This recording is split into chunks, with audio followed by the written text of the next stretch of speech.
More than 7.5 years after Abby Williams and Libby German were murdered, this case is finally in the hands of the jury. Closing arguments took place this morning in the Delphi murders trial, and that comes after 17 days of testimony to the north in Carroll County. Our Bob Siegel and Emily Longnecker have been in Delphi every day of this trial. They join us tonight at 6 with details on the closing arguments. Well, before jurors headed into their jury room to begin the process of those deliberations, both the state and the defense got a chance to make their closing arguments. And prosecutor Nick McLeland and defense attorney Brad Rosie, they both made very powerful presentations.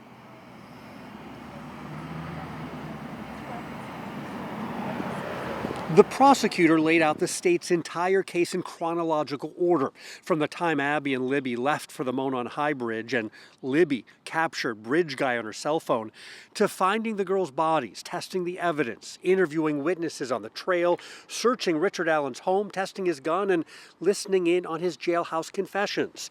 In his 1-hour closing argument, McLeland said all the pieces fit together, and he played Allen's jailhouse confession so jurors could again hear Allen say over and over that he killed Abby and Libby. The prosecutor said, Richard Allen is Bridge Guy. He kidnapped them and later murdered them. He stole the youth and life away from Abby and Libby. And he asked the jury to find Allen guilty on all 4 counts of murder. Then the defense summarized its case. Defense attorney Brad Rosie told jurors the state hid a lot of information it did not want jurors to know about because of what he called a state investigation that lacked credibility. Rosie reminded the jury Allen voluntarily came forward right after the murders to tell police he was on the bridge that day and to offer his help. He said none of the witnesses on the trail and bridge on the day of the murders identified Allen as Bridge Guy. And the defense reminded jurors there is no DNA, no fingerprints or digital evidence linking Allen to the crimes. Rosie also spent a lot of time talking about how Allen's harsh treatment in prison was a form of modern-day torture that led him to make false confessions during psychotic breakdowns. He told the jury, "Where's the moral compass? You are the moral compass. We are asking you to set Richard Allen free and a verdict of not guilty." And then, because the state gets the very last word, prosecutor Nick McLeland, he got to talk to the jury one final time, and Emily, that was very memorable. I mean, very memorable. Short, though, and to the point with a few key moments, especially right at the end there with some statements, words that are now in that jury's mind tonight with the case.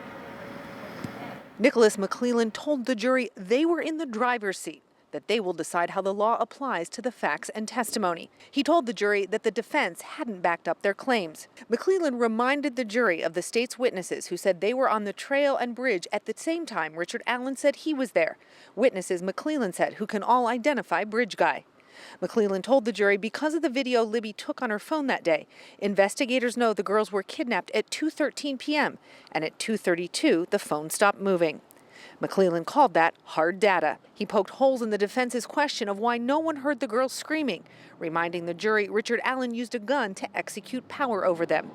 He told the jury, quote, "We know they didn't scream, but we do know Liberty was crying." He also brought up Richard Allen's confessions, telling the jury the defense has continually argued, quote, "Words matter." McLeland asked jurors if words matter, quote, "Why don't Richard Allen's words matter?" McLeland called Abby and Libby victims, but also heroes, saying Libby was a hero for making that video, and Abby was a hero for concealing Libby's phone under her body. Both pieces of evidence, McLeland said, helped police find Richard Allen.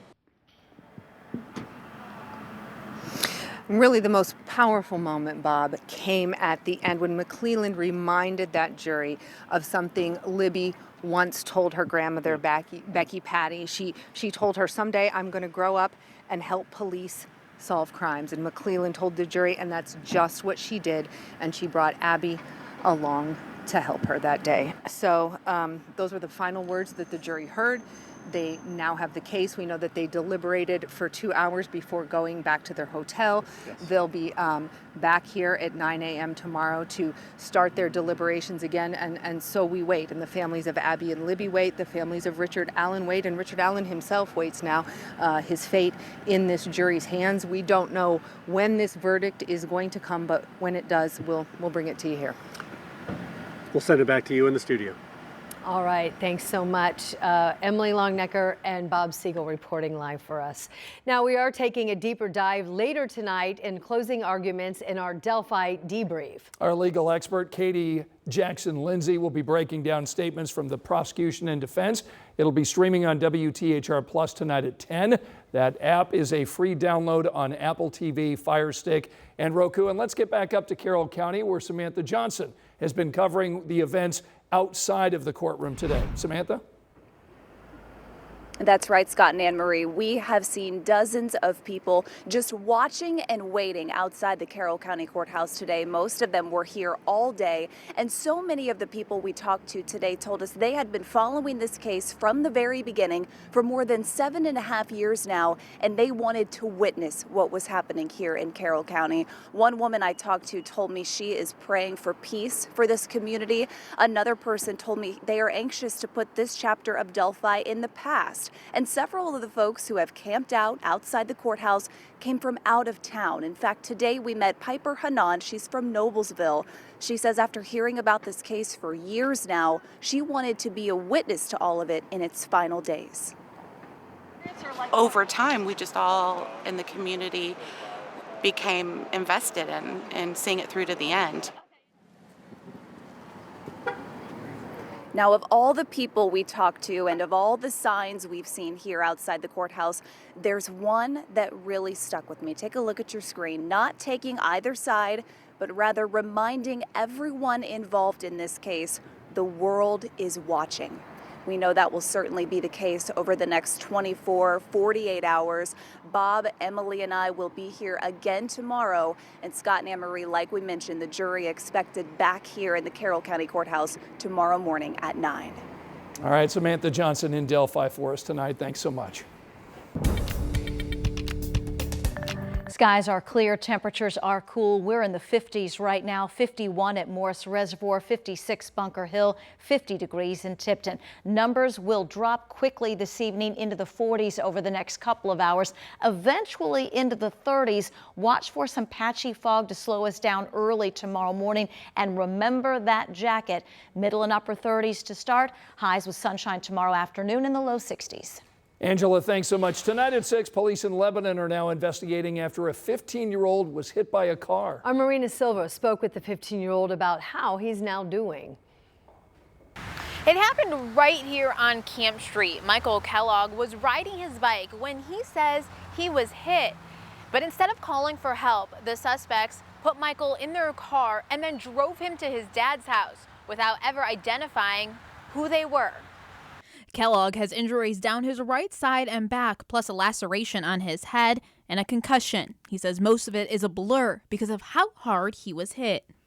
The last thing I remember before getting hit is I had turned around because there was a car behind me on the road.